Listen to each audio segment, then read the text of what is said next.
Recognizes the ranking member of the full committee, the gentleman from New Jersey, for 5 minutes for an opening statement. Thank you, Mr. Chairman. Committee Republicans want to talk about unleashing American energy at a time when President Trump is blatantly breaking the law, a law that is helping us unleash American energy and reduce energy costs for American families. On his first day in office, President Trump illegally froze billions of dollars in investments in the energy sector that were passed into law by Congress. That action was followed by a broader directive from the Office of Management and Budget that halted funding across the government, including Medicaid. And Trump is stealing it from the American people, but congressional Republicans appear to have no problem with that. They've been virtually silent as Trump and his administration continue to defy the law. Fortunately, the courts have already ruled in favor of parties seeking to put a stop to this unconstitutional power grab, and today I'm sending letters with the subcommittee ranking members to the Department of Energy and other agencies within our committee's jurisdiction, demanding that these congressionally approved funds be distributed immediately. We also want to know what funds are being sent out and what funds are still being illegally withheld. Now, President Trump has a long history of stiffing contractors, particularly in my home state of New Jersey, where all his casinos went bankrupt and he didn't pay anybody. But our government can't be like Trump. We have to uphold our commitments. The chaotic rollout has left communities and organizations that are owed federal funding reeling. Workers and businesses are being harmed. Americans in need of care are being harmed. Congress and the American people deserve answers, and we're going to fight to find them. Now, unfortunately, as I said, House Republicans have been virtually silent. They, too, are dead set on eliminating these funds through the legislative process so they can pay for trillions of dollars in tax cuts for billionaires and big corporations. House Republicans' energy plans will increase costs for American families. Repealing the clean energy provisions in the law could result in a 10% jump for American families on their energy bills. Republicans ignore the fact that the Inflation Reduction Act is also growing our economy for the future and helping us combat the worsening climate crisis. But frankly, it's difficult for me to comprehend how senseless the energy policies of the new administration are.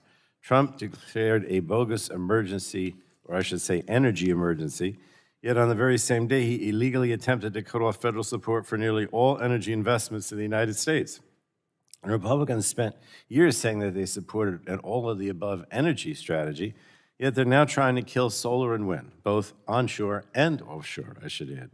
And what is especially distressing is that the Republican Party is attempting to decimate a portion of our energy industry just when we need it most. The subcommittee heard repeatedly last Congress that after 20 years, demand for electricity in this country is starting to increase. And to be clear, this is actually a good thing because it means that artificial intelligence companies are choosing to build data centers in America. It means that manufacturing is making a major comeback in America after a generation of decline. And it means that more Americans are shifting towards cleaner ways of driving and heating and cooling their homes. And all of these are promising trends that will benefit the country, but not if the power sector cannot meet the challenge. Grid operators across the country are sounding the alarm. And they're saying that they need every new electricity generator they can get to come online over the next 5 years, and that we need to interconnect as many resources as we can as quickly as possible. Power generation projects take a long time to build in this country, and according to the Lawrence Berkeley National Laboratory, over 95% of the generation in the so-called interconnection queue is wind, solar, and batteries.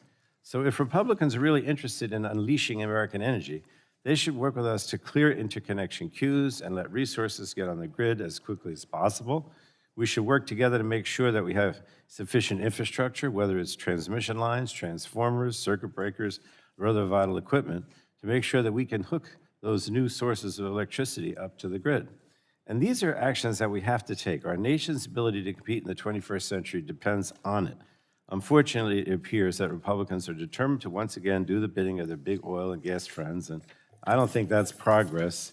The Democrats will fight this partisan effort every step of the way. So finally, to all the career staff of the Department of Energy who are doing such hard work under challenging circumstances, please stay in your jobs. America really needs your expertise. And with that, Mr. Chairman, I yield back. Thank you.